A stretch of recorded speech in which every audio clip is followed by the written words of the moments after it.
In sports, if you want to be the best, there are no off days.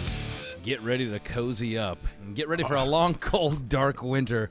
Now 8 months of sadness in the Cato household as the college football season has come to a close. Welcome into the No Off Days podcast. Chris Cato here. To my left, I am Scott Smith. It is. I mean, it's 8 months of sadness, is it not? I am, despite all my rage, I'm still just a rat in a cage. No, it is. What's the shirt again? It says Smashing Pumpkins. But what's the infinite sadness? Melancholy. That's me. I'm melancholy. Appropriate. I fall off a cliff this time every year. College football season's over.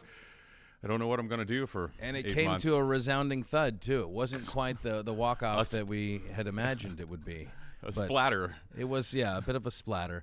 Yeah, but we do have NFL playoffs to look forward to, and we'll get into all of that just momentarily. Let's bring in Brian King for Behind the Steel Curtain. Of course, defense wins championships, and you are the guy that leads our defense here, BK. That was – we watched this national championship play out. We had our little bets that we had in the sports office, which you became the big winner. He's the king. Yeah, you were the one that called it as close as anybody got. Nobody pegged this one as being a 58-point rout, but you called it. You said Georgia was going to win by 30. I owe it all to you guys. I mean, I just listened to what y'all said last week, pieced it all together, and boom, it came off my number. You weren't sold on my let's take TCU in the points? Oh, I didn't listen to that. So did you take TCU in the points? That's the big question. I thought TCU would have more points than what they scored. Yeah, no doubt. Oh, my goodness. Hey, I do want to say in our little office pool, I did get Georgia's point total exactly correct, 38, but, of course, that's what they had at halftime. I wasn't counting on another half of football to be played. I thought there was a mercy rule or something that they would throw in there. Dude, they could have put 80 on him if they wanted to. Woo. Yeah. I mean, you're watching these games and you're just like, okay, if I want to get my score prediction correct, we're going to have to slow down dramatically. And that just it was not the case. But we will get into all that in just a moment. What do we have on the big program here, BK? Hey, great guest today. We got Trent Dilfer, currently the UAB head coach, newly named. Former Buccaneer quarterback, of course. He'll be joining us, talking about what he's going through. I think it's been a few weeks since he's been named head coach at UAB, and the process he's going through. And they, remember, they are joining the American Conference this year, so they'll be USF foes. Yeah, the process when you get hired, especially in college football nowadays, I mean, you just have to you've always had to hit the ground running, but I feel like it is just it is even more. Now you're behind. You're behind. Yeah. No matter when you start, you're probably behind. And here's a guy that comes from the high school ranks. I mean, of course he knows the game. He played professionally, played college football, all that. But to have to kind of learn all the nuances of leading a program, it's got to be a tough task. So we'll get into that with Mr. Dilfer here momentarily. And then at the end of the program, tease us. We haven't done this in a while, but how about some headlines?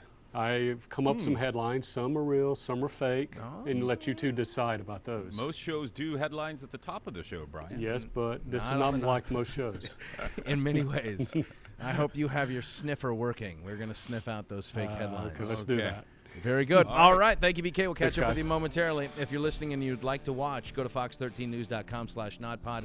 If you're watching and you would like to listen, we suggest maybe subscribing. Zap the QR code on the screen in the bottom right-hand corner by pointing the camera of your smartphone at it, and it'll take you to all our shows, a place where the sun is always out, the rose is always in bloom, hope springs eternal. Like and subscribe on the audio podcast. Immerse yourself in the refreshing streams of Nod. We plead with you. It's always my favorite part of the show when you read the Where to Find the Nod Pod with some theme every week. It's always some. I want it to be mystical. It is. I picture you writing these at home, like spending more time on writing the Where to Find the Nod Pod than you do the actual content of the show. Well, brace yourself. We're about to find out. All right. So, we've watched blowouts take place for championship things. I mean, you have the famous 49ers Super Bowl win over Denver back in, late 80s. That was like a 45-point rout. You had Golden State Warriors. They swept the Cavs back in 2018 in 4 games. That was one-sided. You had let's see. Feels like the Tiger winning the U.S. Open in 2000 by 15 strokes. So, but last night to us as we're taping this, but earlier this week the national championship. I mean, a 58-point rout, Chris. This was nothing like the TCU team that we saw throughout the course of this season. I mean, it was Georgia at their best, right? Yes. I mean, everything was clicking. That offense was flying. I don't know what they averaged per attempt, but run game, through the air, everything was working. The defense was just absolutely smothering those Horned Frogs. But that TCU offense, I think it's just a little disappointing. The season that Max Duggan had, it just kind of it fizzles like that. Well, what's crazy, too, is that what TCU did in the game before that, the playoff game against Michigan, they ran the ball all over Michigan, and Michigan all season had been, no one had run on Michigan. So I feel like, you heard a lot of reaction after this blowout game. Oh, TCU, they were frauds. They shouldn't have been there. I don't think that's it. I think they earned their place there.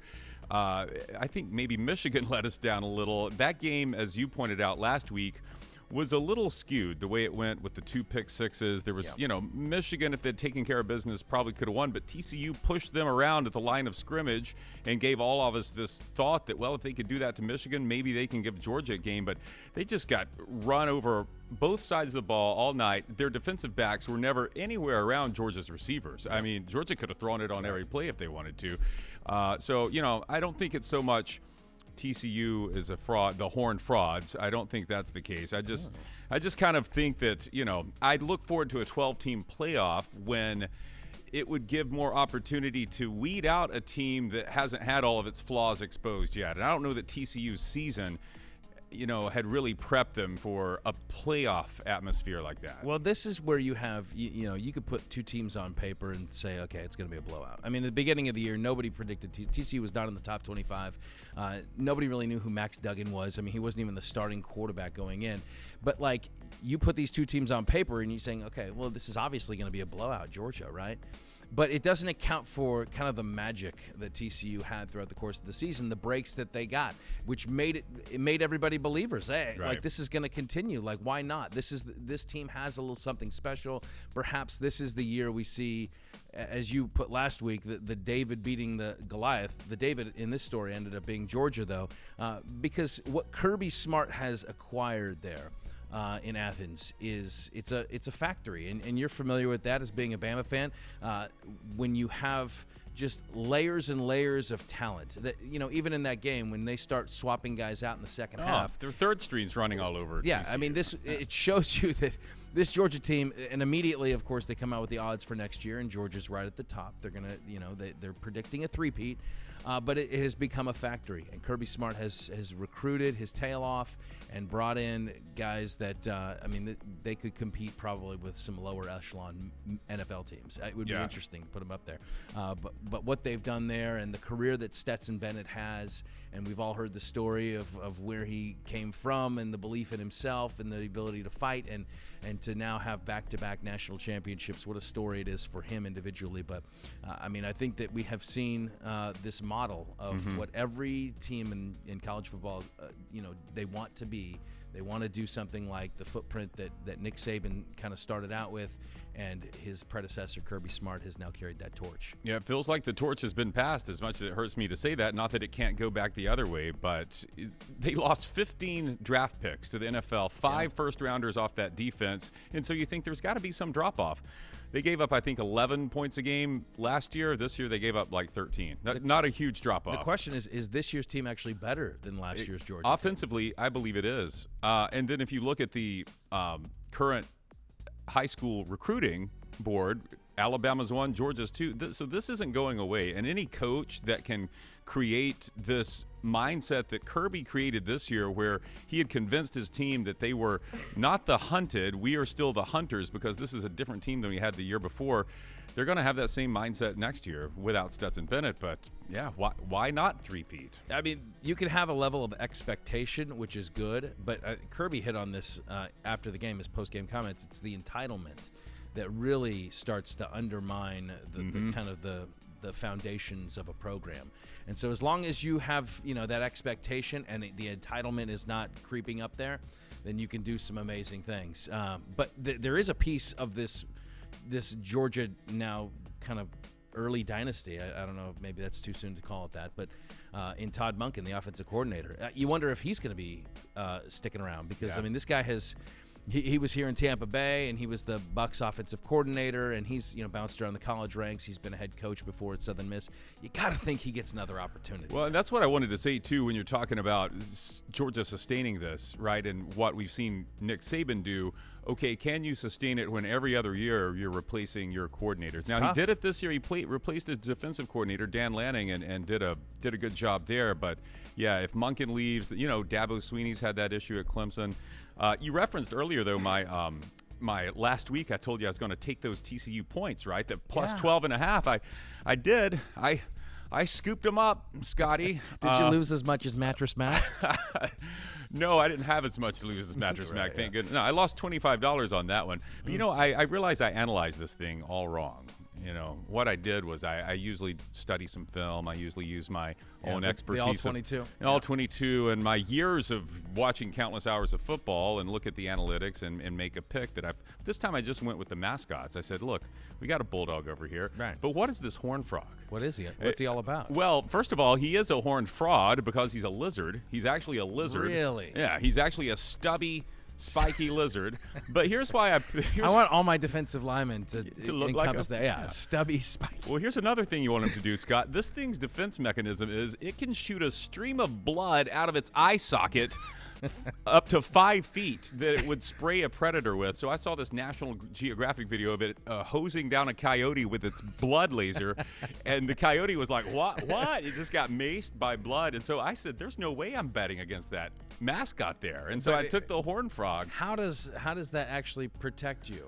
I mean, I know it's a substance, but the skunk, at least it smells and maybe. Wouldn't it shock you though if I squirted blood on you right now? It sure would, but when I realized it didn't sting or anything, I think I'd just then eat you. Oh, does it? This is a hypothesis. Does it paint the coyote with blood? Another predator sees the coyote as wounded like and comes and takes out the circle. Oh, there we go. Okay, very interesting. I love your research. Was that Wikipedia?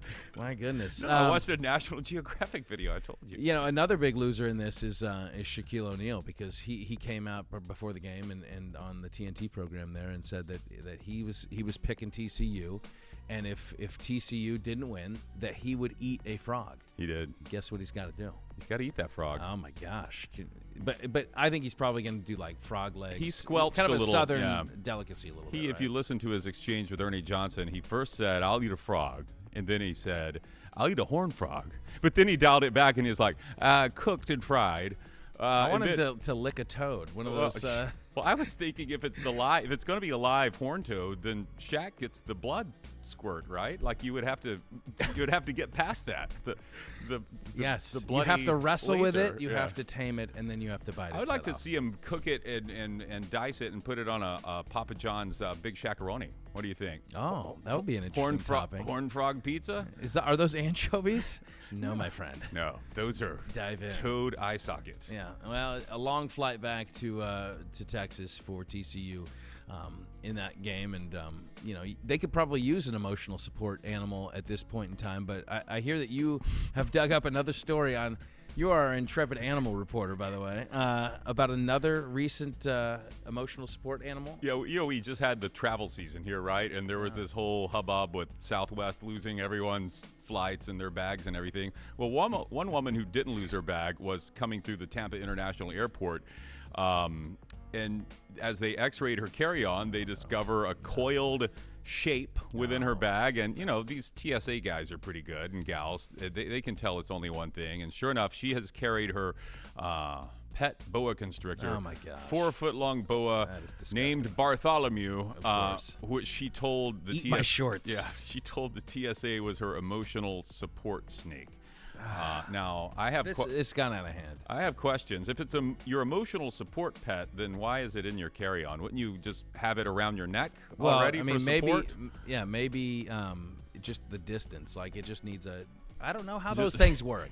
Yeah. I don't understand how emotional support animals work, but maybe it's just she just needs to know that it's in the proximity, or it could just be a lie. That's probably what's going on. The snake could be filled with drugs, and that's how she's getting through there. I don't know. Snake mule. I would wear mine around my neck, like the whole neck. People wear the neck things. Like Jake the Snake Roberts. you know, they wear the neck pillows. I would have a neck boa constrictor. Yeah. That wouldn't work out well. But it made me think of these other emotional support animals that people tried to get onto airports, and they often did get these on airports. Remember, these are real. These are real. Remember Dexter, the emotional support peacock? He was probably the most famous. This guy tries to go through Newark with a peacock, and they wouldn't I think let this him. can be aggressive, no? Well, yeah, if they've got the feather. An the array feathers. of beautiful colors. It could distract the pilot. They like could if also you see shoot that blood out of their eyes. Well, anyway, I won't linger on this too long, but so we got a peacock, a pig, a miniature horse, and the miniature horse actually. Okay, I can see that. Got on. Yeah, like a Shetland pony. Yeah, a little pony and a marmoset. You know what a marmoset? What is that? Is that like a? It's like a possum. It's like a monkey. Oh, and you'll like this one. Daniel, the emotional support duck, got on a flight. Sounds like he has his own social media page. He does now. You could use. I've seen you fly before. You fly kind of angry. You could probably use an emotional support. I need something to calm me down. Yeah, bring you're a new puppy. You're a new puppy father. This is a perfect chance for you to test. Yeah. Is it Calvin? Little Calvin. Yeah, yeah, test Calvin out. Well, we should bring him on a flight. Although he can't, his bladder's about the size of a coin purse. So I don't know that anybody would like that. Well, that'll. And I don't know what I'm doing yet. This is my first dog, so it's going to be a stinky mess for everybody on that plane. Well, you're starting take him on outings. You want to graduate him to the plane. Like first, just take him to a drive. Take him on a drive past the neighbor's house. Keep him away from Betsy that brings her emotional support boa constrictor. Probably. Exactly. We're Bartholomew. going to have a big giant pet fight on a plane. Stay away from Bartholomew. Well, the NFL playoffs are here at long last. We had to bear what was somewhat brutal Week 18, although there were a couple interesting games sprinkled in there. But we are now here, the real season. And for folks in Tampa Bay, it's like, well, all right, let's see it.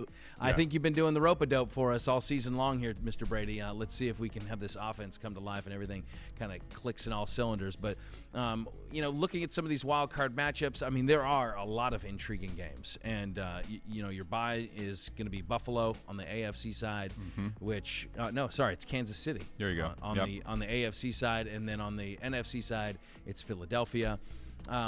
But do you see any potential pitfalls here in Super Wild Card Weekend? I'm trying to find. I got my finger on a couple. I'm trying to find these intriguing games you just promised me were on this schedule. I see blowout. This will be good. This is the best one. Well, okay. Blowout. So maybe Miami Buffalo. Yes, I could see that. Even going. if Tua does play, I think Buffalo handles it pretty well. Agree. I think the Bengals are going to, stomp the Ravens. We don't know what Lamar Jackson's status is. I don't think it matters. He wasn't. It definitely matters. Yeah, a little, but I think the Bengals still win. I mean, I think Bengals are the better team, but you have a competitive team if Lamar Jackson's on the field, no doubt. I think the games that I was most intrigued by, here, the Tampa Bay Bucks and the Dallas Cowboys, I think that's going to be a really good game. I think we could see an upset there for as much as you want to call it an upset. I think the Bucks are 2.5-point favorites at this point, so that line is already starting to slide. They opened at a 3. I think the Giants-Minnesota game. That's a 3-point, right? Now it is a 3-point spread, which is surprising. Vikings are favored at home, so I think that'll be a pretty good game. The Seattle game, Seattle kind of has a little bit of buzz to them, with what they've done. They've lost now twice to San Francisco.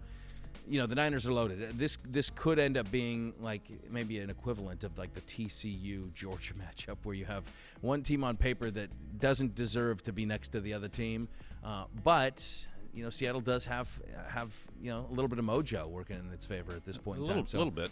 But I think that there are going to be some good games, and I think I'm calling for those two upsets to be the Giants over the Vikings. You think the Giants are going to beat the Vikings? I think the Giants are going to beat the Vikings, and I think that the Bucs are going to beat the Cowboys. Well, I'm with you on the Bucs, but I want to know why you think the Giants are going to beat the Vikings. Minnesota has just kind of been – they just haven't been as consistent as I expect them to be, I guess. Yeah. The Giants have just been fighters. I like what Daboll's created there. I don't know. There's just something about that team that seems to be a little bit more resilient. And so, I don't know. It's not an X's and O's thing. It's just a hunch. Just going on gut. I'm going on gut. Like me with my Horned Frogs last week. You know what my favorite game may be, though, is the Chargers and Jaguars. I think that's going to be those two young stud quarterbacks. I think that's going to be good. I'm going to lean Jaguars in this one. Jags they've got some good. They're also a home dog. Yeah. I think by like a point. Yeah. But yeah, I'm actually going the other way. I think the Chargers. I really like that team a lot. But Jacksonville's good too. That's going to be another one of those great games. I mean, what Trevor Lawrence has done there. I mean, this season, especially the second half of the season, he has just come alive. Defense is pretty good too. Yeah. I mean, they can go on a little bit of a run, but you know, when you look at both sides, I think the NFC is a little bit more wide open. Mm-hmm. The Niners are, to me, they're the favorite, even though they're not getting that first round bye. Philadelphia with a less than 100% Jalen Hurts at quarterback, that could be a problem. You know, on the AFC side, man, it's just a three-headed monster. It's the Chiefs, the Bills, and the Bengals. And given the added kind of emotional piece that Buffalo has recently been playing with, man, it's got to be Buffalo's season, don't you think? It kind of feels like it, yeah. They've played great down the stretch too, and we've seen them when they're at their best. They're, you know, the times they've slipped up this season is when Josh Allen's made some mistakes, right? He can do that at times, and they've had a couple of leaky defensive games, and you're just kind of never sure when you're going to get one of those. Yeah. But it feels like them or the Chiefs, but golly, I mean the Bengals too. Yeah, I can't call that one. That's you have wild card weekend, but then I think when we look forward next week to division weekend, man, those I think are going to be primo games for sure. But I think we talk a little bit of college football now. Our guest of honor that we teased off the top of the show. How about we drop some Dilfer dimes right now? Well, Chris, our guest today has done it all. Football player, football analyst, football coach. Here in Tampa, he was actually the 6th overall pick by the Bucs back in the 1994 draft. New head coach at UAB, it is Trent Dilfer. Welcome on in. Greetings from your old stomping grounds here in Tampa. When was the last time you were back in the Bay Area, Trent? Recently. I'm trying to remember why. Recruiting. Yeah, no, that's exactly what it was. I was there about a month ago recruiting. So that was the last time I was there. And then my wife and I got back a couple years ago and enjoyed the Bay Area. So I still have a strong affinity for the Bay Area. And I'm sure, as you mentioned, recruiting will bring you back here pretty often. You know, you've moved around a lot. You know, in the NFL, you're with 5 different teams. I imagine you lived up in Bristol when you were with ESPN. You've Tennessee, Nashville, now Birmingham. Yeah. Do you have like a favorite spot that you've resided over the years? Well, Seattle. We retired in Austin before I unretired. It's my wife and I talk about this often. Our time in Tampa, especially the back half when we were downtown at Harbor Island, is one of our favorites. We really enjoyed our time in Nashville. It was a great city to live in, and we kind of became empty nesters there, so we got to enjoy the fun stuff of being empty nesters. Now we're both feet in here in Birmingham.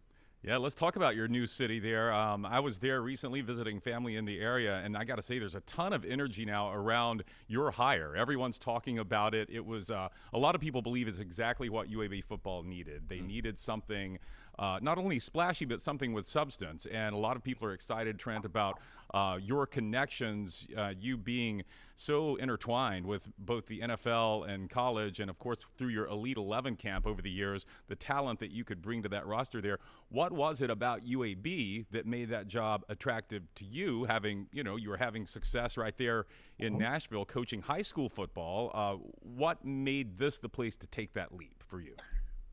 Yeah, it's a great question, and I've answered it a few different ways with kind of some common themes. I think the biggest thing was we weren't trying to leave. You know, I wasn't one of those coaches that was ambitious to go to the next level. I was very happy with where I was at. We'd built something out of the dust and made it pretty special, really helped reshape a community, which was important to us, and that's why we felt we were called there. And about 8 weeks before I took this job, in fact, I remember sitting down with my wife and just kind of saying, hey, because a bunch of ADs were calling, a bunch of agents were calling, and, you know, all these jobs that were either open or coming open, and everybody was gauging my interest. And I was kind of getting not irritated, but overwhelmed by it a little bit, because I really wanted to finish strong with the group I was with. And I looked at my wife and I said, I think we just stay here and, you know, we just do this till we're 60 and then, you know, then retire again. And she goes, Trent, you were made for more than this. You need to open your mind to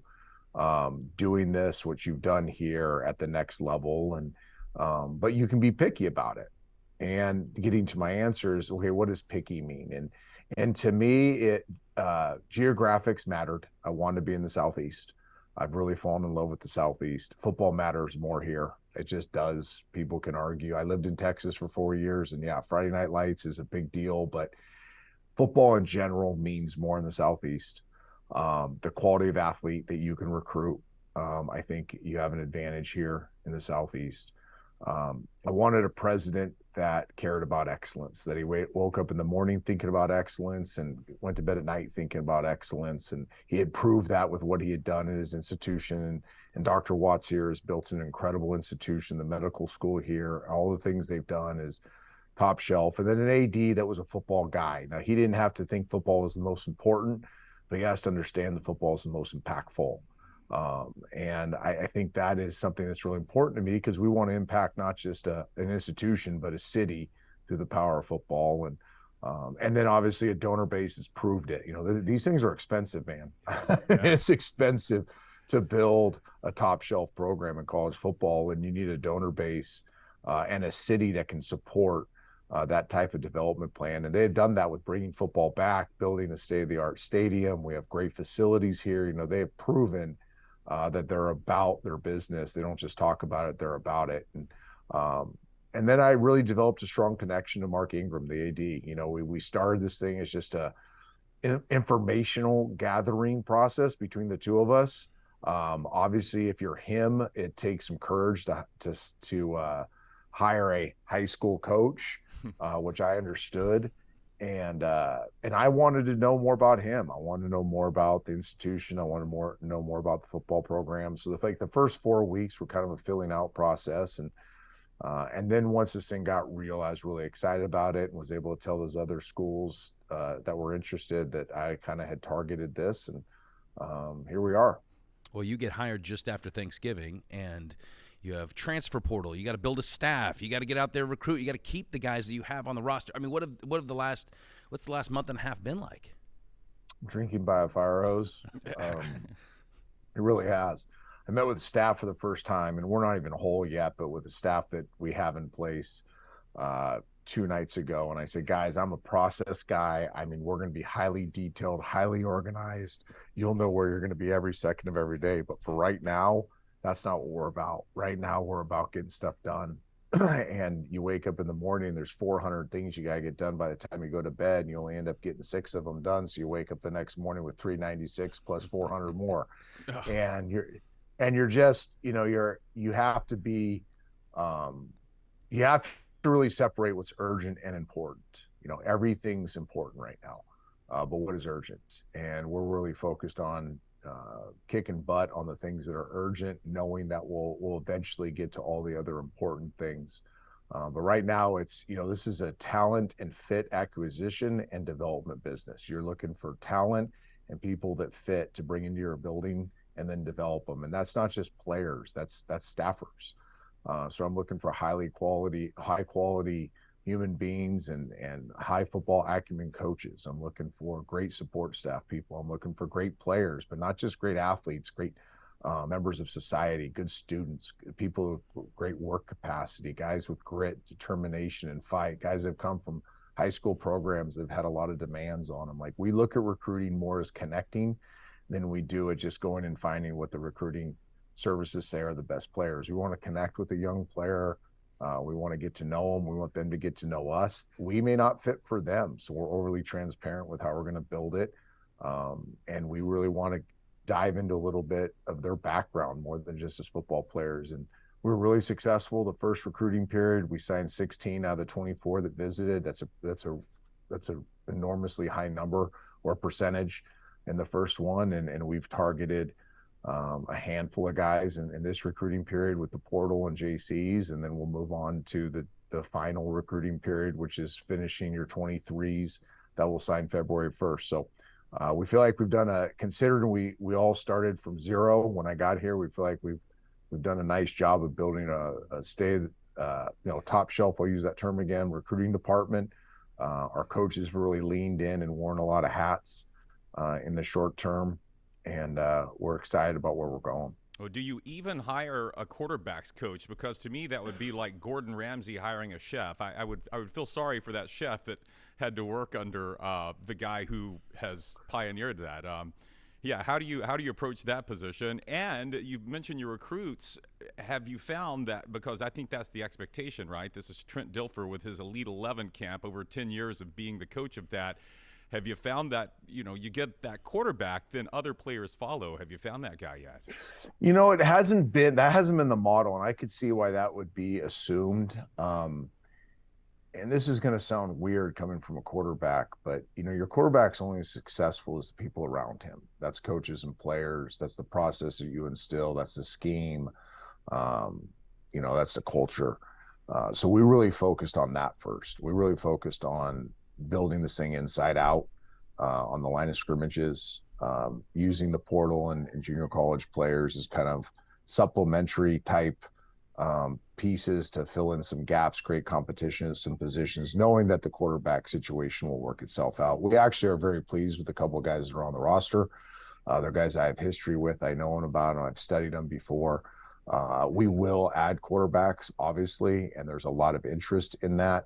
But I think it would be I don't think it'd be the right process to start with the quarterback and trust that the rest would follow. I actually wanted to build it inside out. As it relates to the quarterback coach, I actually did it opposite. I actually want to be a really good head coach, and I learned this over the years, and I was around some really good play callers that were quarterback guys that became head coaches, and it's hard to serve two masters. It's hard to be the coordinator and the head coach. And I think you can be the play caller and the head coach, but to be the actual coordinator, when people hear that term like, it's just a title. No, the coordinator coordinates.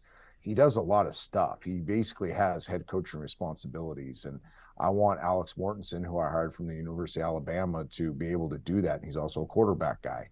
We hired a quarterbacks coach in Nick Coleman from the University of South Carolina that I've had a lot of respect for over the years. He's recruited my quarterbacks at Lipscomb and got to know him pretty well. And I think he's one of the real rock stars in the business. We'll have a lot of people that are quarterback centric in the building. The challenge will be, who are the primary voices for the quarterback? What's the process of teaching them on a 7-day cycle? What's the off-season program look like in their development?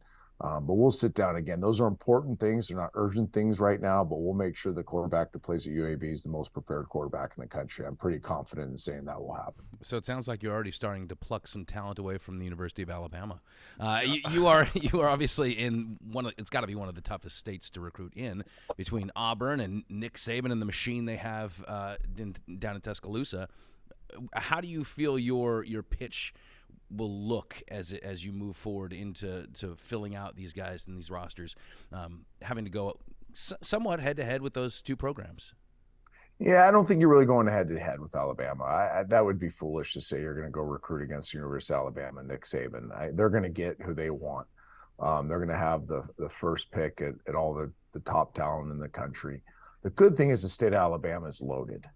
There are so many good football players and so many good programs. That's the other thing that I came to recognize really quickly. I'd heard about the coaches in Alabama, but I'd only played against one. We played against Thompson last year. Freeman is one of the best coaches in the country, and we were blown away by how well they were coached, how well they were prepared, the quality of athlete, the class for which they showed when we played them. But what I've learned is that he's one of many.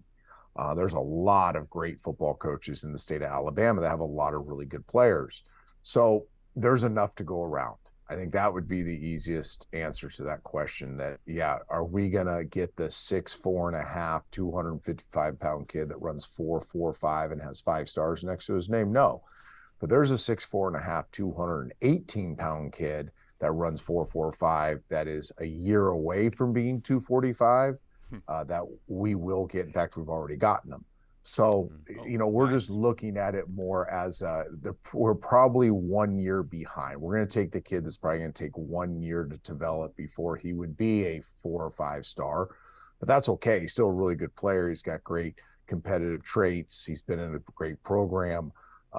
He knows a lot of ball. He's a good team guy. And he's just probably 1 year away from hitting his maturity that would have put more stars by his name. So that's kind of how we're approaching it. We're recruiting guys that have NFL traits at this age. You know, I mean, we've looked at all the measurables, all the metrics of what an NFL player looks like when they're this age. And you'd be surprised. Many of them aren't 4- and 5-star kids. A lot of them are the kid I was just telling you about. They're not fully developed as 18-year-olds. They're fully developed as 20-year-olds. But you got to know what they look like at 18-year-olds, at 18 years old, and that's what we're finding. Trent, I want to ask you about a quarterback who's near and dear to a lot of people's hearts there in Alabama, and you are close to him as well. He was a star in your Elite 11 camp, I believe the MVP of it back in 2016, and that's Tua Tagovailoa with the Dolphins now. I know it's been a whirlwind for you these last few weeks, but have you had a chance to speak with him just following his latest health scare, his latest concussion, and offer him any advice? And if not, and you could offer him some advice, what would it be at this point? Well, I haven't watched any NFL since I took this job, but I did see that it happened. There's been quite the scary stuff happening in the NFL recently. With Tua's situation, I reached out to his mom and dad because I've known him forever, just let him know that I was thinking about him, praying for him. I dropped Tua a text, but one of the neat pieces of my relationships with these quarterbacks that have gone through the Elite 11 and go to other places, I've always said, I'll be there for you, but I'll never bug you. Mm-hmm. So these guys know I care for them. They all have my number. They've reached out to me over the years as more of a mentor, but a lot of times my role in their life is just to encourage them, let them know I'm here for them if they need me, but not to add any maintenance to their life where they feel like they have to hit me up on speed dial. So I have not talked to Tua. Another young whippersnapper that was in your Elite 11, Tom Brady. No, maybe not. But you are lifelong.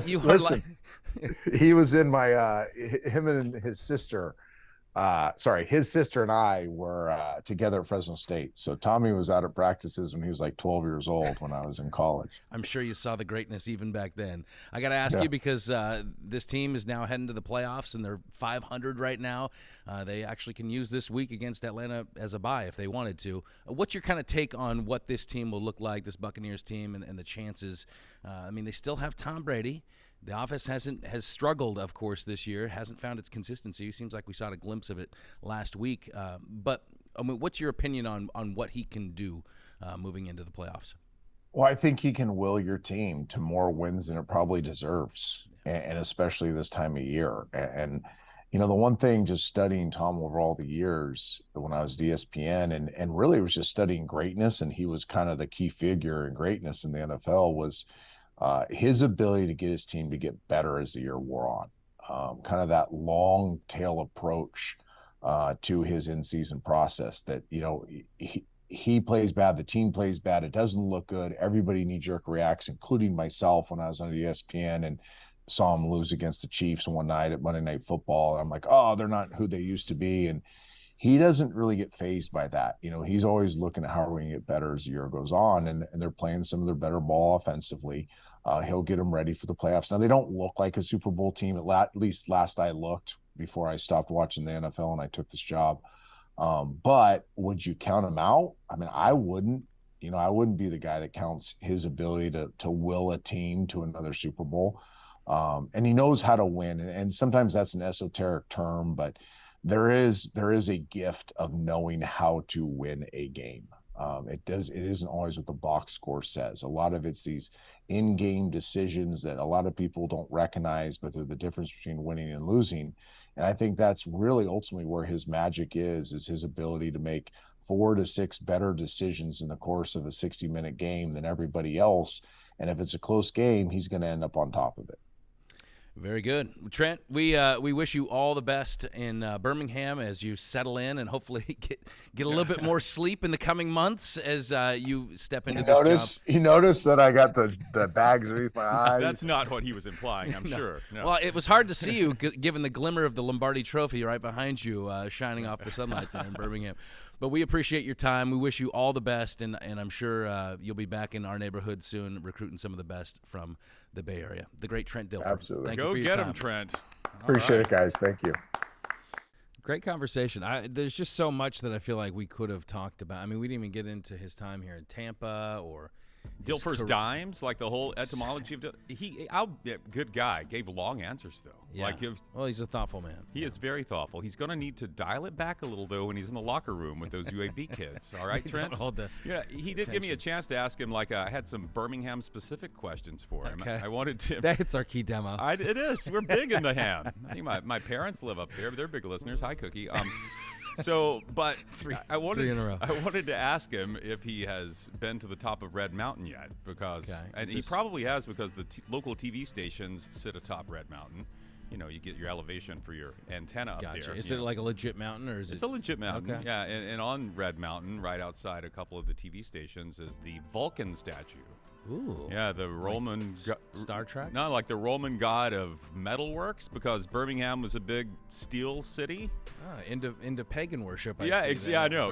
Last place you would expect the Bible Belt for them to be casting idols. But yeah, he's up there on the hill, and I wanted to warn Trent, don't be shocked, because in the front, Vulcan's wearing the smock, the welder smock, but in the back, he's cheeks. He's hospital gown. Really? He's flapping in the breeze. So if you go up there to the TV stations on top of Red Mountain and you're not aware and you're just looking, then you're like, oh. So I wanted to warn him not to be caught off guard by Vulcans. Well, real estate south of the Vulcan statue on Red Mountain is probably precipitously down, right? It's windy up there. I know someone that probably knows that Birmingham area quite well. Let's bring in Brian Kay. That's him. Brian, are you familiar with the Vulcan exposure there on his backside? I worked 4 years up on top of that mountain, and I saw it daily. He saw every angle. Explain what you were working on. Is it like the David statue? Is that a little bit? That's what I'm envisioning. Yeah, a little bit like that. It's a great statue. He does have this. It's a great statue. He has the smock on, right? I'm right about that. In the front, he's covered up. Yeah, it's but like in an the back, iron smock that protects him from. Yeah, you don't want the heat on your front side. But why not just? Because he's working with metal. Think about that. Why aren't you wearing pants? Would you work with metal in the buff? Wearing, there's sparks. It gets hot. But he's got a smock on. Come on. That's Birmingham for you. I don't know if I'm ever going to visit now because of that. No, you got, and the old Birmingham Bowl trophy, they used to have a miniature Vulcan that would be part of the trophy. So you got it, and there he was, out for everyone to see in the trophy. Miniature backside on your I think USF actually has that trophy. Oh. Yeah.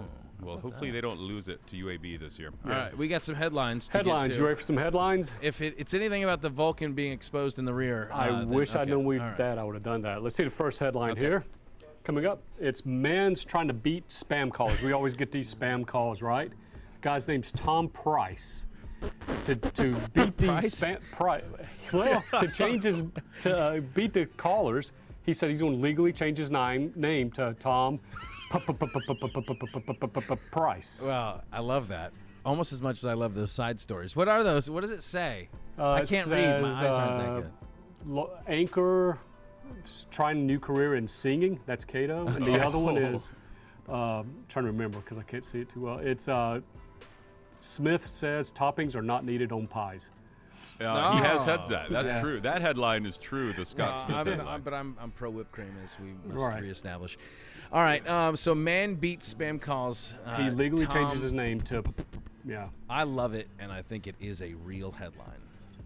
I think it's real too. I like to disagree with Scott, but I think that's too good to be false. Is there a dozen P's in there? It is 10 P's. It's actually pronounced Tim Price. Oh, like he threw some R's. He says it's working. He says that these calls. So it's real. It's true. Yeah. It's a guy in England, and he says it works because people that see his name on a list say, "Nah, there's no way I'm calling this guy," because they think it's either a mistype or something. So he says it's actually worked. The bad thing is that he's a teacher and he goes by Mr. Boy, a lot of spittle flying in that classroom. There you go. Yeah. Okay, let's go to headline 2. Car keeps returning. A guy with a driverless car keeps having it returned to his own house. It's a guy that works for a company that develops these driverless cars, and so they let him have one to test it out. So he gave it to his son, who was going to a local college, and he said, "You work this out, see how it works, and plus, driverless cars that can drive, if he's out at the pub or whatever." Wait, are these things in service right now? Yes. I mean, what? You don't have one? Mine's coming to pick me up in 5 minutes. Let's wrap this up.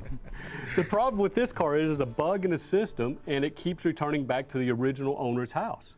So the guy's trying to go to class, and the thing drives back to his house. How cute. It's like a puppy that you try to, stray, and you're like, I can't. Right. You can't live here anymore. I'm not yours anymore, but it comes home. I would say that sounds real, but given the picture in the NODPOD Gazette of that looks like one of those Tyco wheels that your kids used to drive. Keep in mind, I'm legally tied to some pictures I'm allowed to. Okay. Oh, I see. I drew that. The NODPOD Gazette. So it's not a legitimate publication. Okay. I'm gonna say fake story. Fake story. Even though it sounds kind of real. Cato? I'm going to say as much detail as you went into there, or whoever is the editor this week of the NODPOD Gazette, that's true. That is a fake story. There you go. Oh, man. It's a little tip. Too much details. It's a fake. Of course that could happen, right? I mean, I guess you're just programming it in like you would Google Maps or something like that. And if your home address is It keeps coming home to you, hopefully with an Uber Eats order in it for you every time. That would be great. Yeah, burning a lot of extra fuel probably. All right. Headline 3 here. No goats in Michigan. Tom Brady went to University of Michigan. Well, there's another university in Michigan that is going to ban the word goat. Greatest of all time. True or false? A university banning the use of the word goat? How can they do that? Is it because they don't like the fact that we're always trying to declare so-and-so as the goat of this? And It's overused, misused, and useless. Okay. Okay, you're going into a little bit more detail that makes me feel like it's true. Yeah. And I'm going to say it's the University of Western Michigan. The Chippewas? Yeah. Wouldn't it be Michigan State because they're Michigan's rivals? That would actually make a lot more sense. A goat? I say it's true as well. It is true. True. Lake Superior State University. Ah, those fighting sheeps. The Yeah. LSSU sheep. What do they have against Tom Brady? Don't go against the franchise. This professor there puts out a list yearly of words that are just overused that say, hey, you got to get them out of your vocabulary. So goat is number 1, but there's words like gaslighting, moving forward, it's words and phrases, amazing. Oh, yeah. I like this guy. It is what it is, my favorite on there. So. End of the day. How about that? Is that on there? End of the day, no. Does that end of the make day. sense is on there. Oh, how about so? Starting remember so used to be a conjunctive word. Now we all start sentences with it. Could we ban that? I don't even think conjunctive is a word. Conjunctivitis. Yeah, it's like an eye infection, isn't it? Do we have another headline, the mister? final one here. All right. A study at Arizona State. Hey, that's my dog! That is, what's his name, Cooper? Colton? What is it? You're fired. No. It's Calvin. Cleopatra. He's Calvin. beautiful. Isn't it? It's a cute dog. Yeah, he is. Arizona State done a study saying when dogs are actually the cutest. They found an age where humans think that dogs are the most cute. Study. Yeah, that's got to be a real story. You think there's a okay? Yes, because studies are notoriously done just to waste people's money. Yeah, right. And so this is the perfect type of thing to waste somebody's money. Usually taxpayer money. And everybody would be interested in it because we're so dog obsessed and animal obsessed. We're that it's huge like, on dogs. Yeah, it's like, let's spend money to and I'm going to find out. guess because Calvin is, 3.5 months, that 3.5 months is the cutest age. Am I right? Has Calvin peaked? Calvin is past his peak. Oh, Calvin. Oh, so this is true. It is a true story. Arizona State did do a study on it, and they have found in all their responses that dogs between the ages of 6 weeks and 10 weeks, primarily 10 weeks, is when they're at their peak cuteness. That's why the puppy sellers want to get them out the door before they start Right. wilting like a poinsettia, 3 weeks after New Year's. Well, I kept the receipts for Calvin, so I'm taking them back. I'm going to get a younger model. Yeah. That first starts What are coming we on. doing in our public institutions? Banning goats, doing puppy surveys. Are they learning anything? I can tell you when dogs are the cutest. It's when they're not yours, they're not urinating on your rug, they're not chewing your shoe. When it's Scott's dog and I can just look at its picture, then it's the cutest. It's not messing up my stuff. I'm happy with it. A lot of truth. How'd you get the name Calvin? How'd that come about? I named him after John Calvin, my my favorite theologian. Good one. There you go. I know. You didn't know I was going to take it that way. You thought Calvin and Hobbes. I actually thought you might take it that way. Okay. I did. Well, you know me. Or Calvin Coolidge. You're a big Coolidge. Yeah, hey, Calvin Coolidge, he was a good president, right? Yeah. I don't know. I think he's on the bottom of the list usually. We'll do that one on another podcast. We'll rank presidents. He was pretty good, wasn't he? No, he was horrible, actually. All right. Very good. All right, thanks BK. We appreciate the headlines. And to watch full-length episodes of this here podcast, head to fox13news.com/NODPOD, or you can hit the QR code on the screen as we speak. Subscribe on iTunes, Google Play, Spotify, Stitcher. Get us every week in audio form. You can check us out on the Tube as well every week. And, of course, find all the shows on the social media pages as well. A big thanks to our guest on today's program, Trent Dilfer. We wish him the best of luck out there in Birmingham. Steer clear of the Vulcan statue. Maybe he could do his part in putting some recruiting some pants for it. Recruit some pants for the Vulcan statue. Yeah, most coaches recruit their pants off. He's going to recruit some pants on. I love it. All right. Until the next time we are on, there are no off days. Never. It is what it is, Chris. Please let us have an off day.